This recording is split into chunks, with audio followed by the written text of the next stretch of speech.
Let me tell you something nobody wants to admit. Most guys aren't struggling with attraction because they lack looks, money, or some secret line that unlocks a girl's brain. They're struggling because their day-to-day habits are quietly screaming the opposite of what they want to project. And the wild part, women pick up on habits way faster than they pick up on words. You can say all the right things and still get overlooked because your actual behavior is telling a different story every single day. In the small stuff. In the stuff you don't even think she's paying attention to. She is. So today, 5 habits, just 5, that change how a woman experiences you before you even say much at all.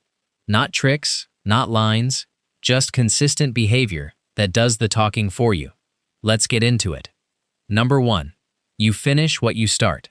Not in some grand ambitious sense. I mean the small stuff. You said you'd hit the gym Tuesday. You hit the gym Tuesday.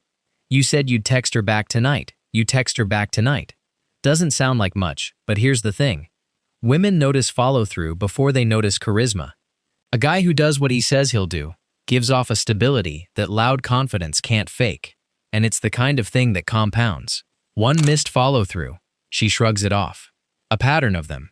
And she quietly downgrades how much she trusts your word, even if she never says it out loud. Say less, do more, and let the pattern speak for you over weeks, not just one good night. Number 2. You regulate your own mood before you bring it into a room. This is huge. If you had a rough day, you don't unload that tension onto her the second she asks how you're doing.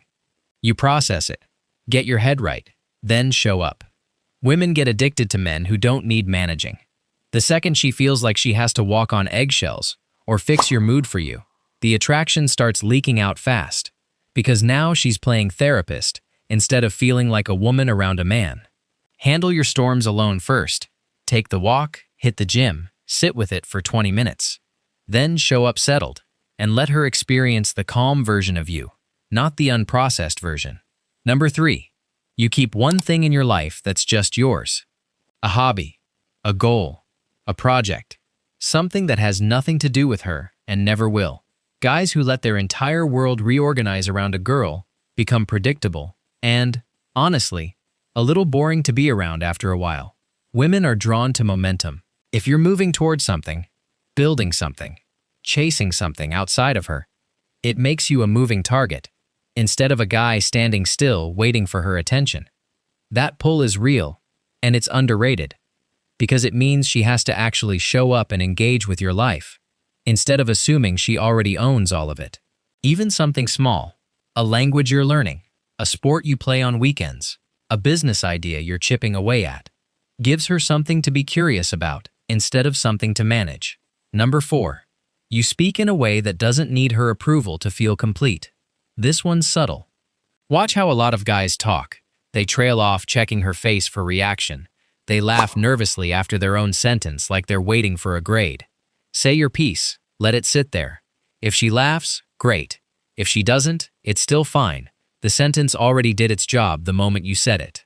That's the difference between talking to someone and performing for someone. Women feel that difference in about 2 seconds flat, and it's one of the fastest tells for whether a guy actually believes what he's saying or is just fishing for a reaction. And number 5, the one that quietly separates the guys who get remembered from the guys who don't. You give your full attention when you're actually with her, and you give it back to your own life when you're not. No half-present conversations where you're half on your phone scrolling while she's talking. No obsessing over her for 6 hours after one good text, replaying every word like it's a puzzle to solve. Presence when it counts. Detachment when it doesn't. That balance is rare, and rare things get chased instead of the other way around, because most people default to one extreme or the other and never actually learn to toggle between the two. 5 habits. That's it. None of them require a personality overhaul. They just require you to actually run your own life instead of reacting to hers. Try even 2 of these for a week, and pay attention to how the energy shifts, not just with her, but in how you carry yourself in every room you walk into. Most guys look for a script to memorize. This isn't that. This is just about tightening up how you actually operate day to day, and letting women notice that on their own, instead of you trying to convince them of it. If this hit, Drop a comment and let me know which one you needed to hear most. Peace.